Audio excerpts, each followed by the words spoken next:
ang Diyos kung tumingin sa puso. Kaya, huwag mo intindihin kung ano ang tingin nila sa'yo. Ang mahalaga, yung puso mo, malinis sa paningin ng Diyos kasi ang Diyos ang tumitingin sa puso.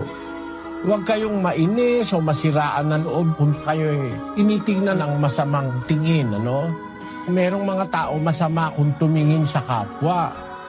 Meron silang mga agad na nakikitang kapintasan. Pero pagka Kristiyano ang titingin sa'yo at kausap mo Kristiyano, lalo na yung isang Kristiyano umuunawa ng aral ng Diyos, hindi ka pwedeng hamakin ng isang kapatid sa Diyos. Parang panghahama kasi sa kapwa yung sabihin mong pangit yung kapwa mo tao eh. Kasi pangit man ang itsura ng tao, may maganda sa tao eh.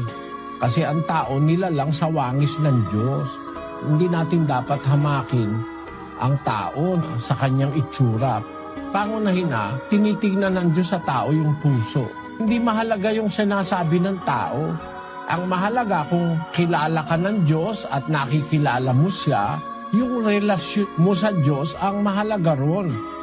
Ang kaibigan sa definisyon ng Biblia, isang tao na umiibig sa lahat ng panahon. Ang tunay na kaibigan, mahal ka sa lahat ng panahon. Galit ka, di ka galit, may pera ka, wala kang pera.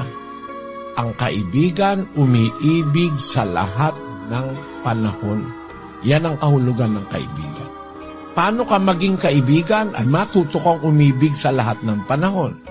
At dapat ang kaibigan, chine-cherish yan.